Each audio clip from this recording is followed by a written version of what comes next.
Actually, let me ask you a question, given your roots as a journalist. Yeah. Um, yeah, talking to a guy you disagree with, that's one thing. What about talking to people that society might consider bad, unethical, even evil? What's the role of a journalist in that context? So, climate change is a large number of people that believe one thing, a Yeah. large number of people that believe another thing. It turns out, even with people that society deems as evil, there's a large number of people that support them. What's your role as a journalist to talk to them? Well, when I have talked to really bad people. When I wrote about the murder of Chico Mendes, a Brazilian Amazon rainforest activist in 1989, I interviewed the killers.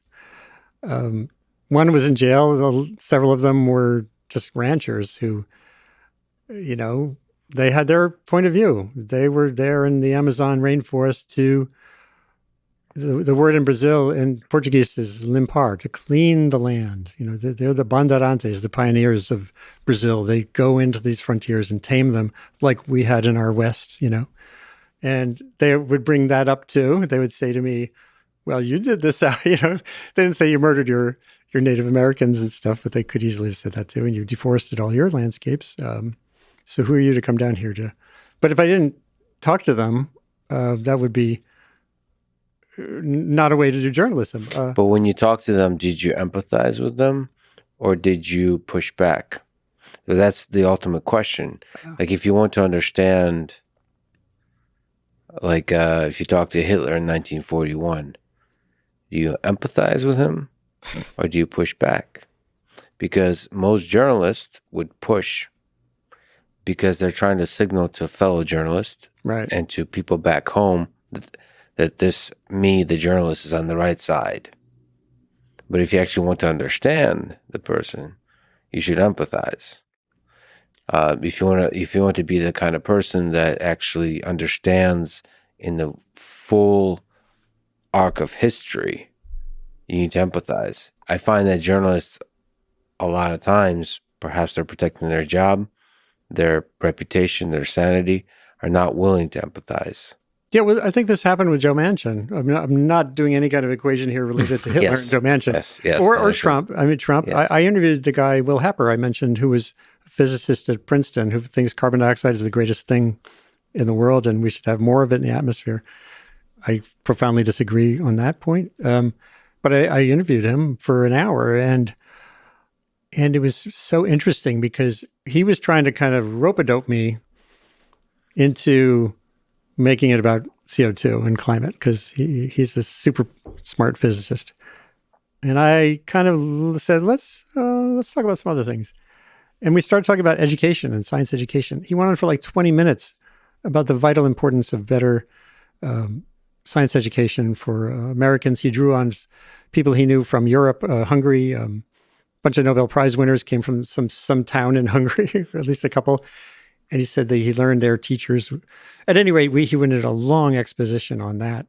He then defended climate science. He said, we need more climate science. He says, I love this stuff. I love the ocean buoys. There are now thousands of them in the oceans charting clear pictures of ocean circulation and satellites.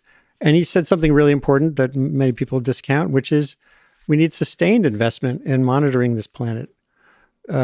We neglect our systems that just tell us what's happening in the world. And that's happened over and over again. So if I had gone into the terrain of the fight over CO2, some journalist friends might say, oh, that was good. Yeah. Matchup. But I found these really profound and important things that I wanted the world to know about in the context of whether Trump was going to have him as a science advisor. And so if I hadn't gone there, and a lot of people, if you look back, I got hammered for doing that even from friends. And then later, John Holdren, who had been Obama's science advisor for 8 years, he said, I would rather have Will Happer as Trump's science advisor than no science advisor. In other words, there's a landscape of things that are important. He recognized that Happer is really smart about defense and all kinds of things too.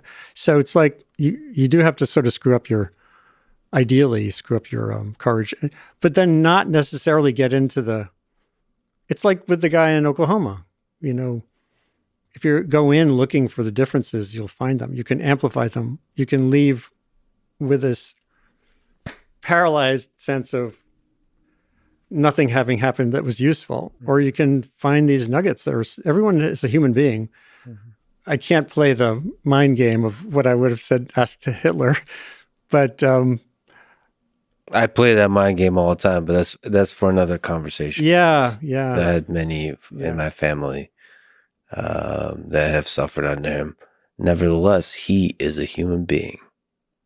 Yeah. And people sometimes caricature Hitler, saying like that's when you mention Hitler, the conversation devolves at a certain point. But I don't agree. I think sort of these extremes are useful thought experiments to understand, because if you're not willing to take your ideals to that extreme, then maybe your ideals need some rethinking from a journalistic perspective, all that kind of stuff. A number of years ago, my wife and I were with our veterinarian, who was German-born, Dr. Bach, B-A-C-H.